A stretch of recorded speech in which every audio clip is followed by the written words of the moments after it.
So, you want to get certified in cybersecurity? I will help you every step of the way. Welcome back to the GRC 101 series. We've already explored what GRC is and the fundamentals of cybersecurity governance. Now, in this third video, we're going to dive into the crucial aspect of understanding risk management.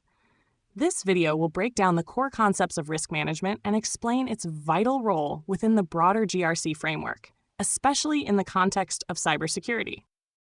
Building on our previous discussions, it's important to understand how risk management connects with both governance and compliance. Effective governance sets the direction and establishes the need for risk management, while compliance often dictates specific risk management activities and reporting requirements. These three elements work in concert to create a robust security posture. So what exactly is risk management? At its core, it's the systematic process that an organization uses to identify potential events that could negatively or positively impact its objectives, assess the likelihood and impact of these events, develop strategies to address them, and continuously monitor their status. The risk management process generally involves four key components: risk identification, which is about finding potential risks; risk assessment, which involves analyzing those risks; risk treatment, which is deciding how to respond to those risks; and finally, risk monitoring and review, which is the ongoing process of tracking and evaluating risks and treatment effectiveness. The first step, risk identification, involves actively seeking out and documenting potential threats and opportunities that could affect the organization's ability to achieve its goals. This can involve looking at both internal factors, such as system vulnerabilities, and external factors, like emerging cyber threats or changes in regulations. Once risks have been identified, the next step is risk assessment. This involves analyzing the likelihood or probability of a risk occurring and the potential impact or severity of its consequences if it does occur. This analysis helps prioritize which risks require the most attention. After assessing the risks, the organization needs to decide how to respond.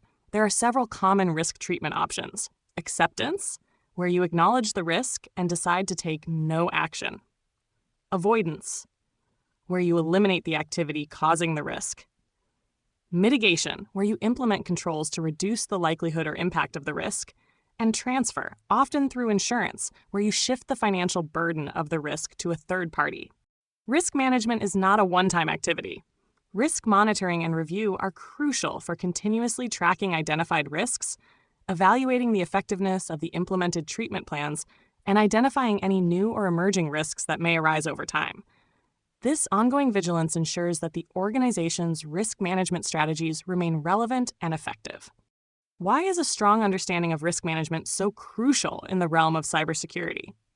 Effective cybersecurity risk management is essential for protecting sensitive data from breaches, ensuring business continuity in the event of a cyber attack, maintaining the trust of customers and stakeholders, and complying with various data protection regulations. And that wraps up this introductory video on risk management. Make sure you stay tuned for the rest of our GRC 101 series, where in our next video, we'll be diving into compliance. For more valuable content, come visit our website, securetechacademy.com. Sign up for our newsletter and explore our premium courses on Udemy, designed with you in mind, using the latest technology to be more engaging at a lower price. If you found this video helpful, be sure to like, subscribe, and leave a comment if you have any questions. Thanks for watching, and I will see you in the next one.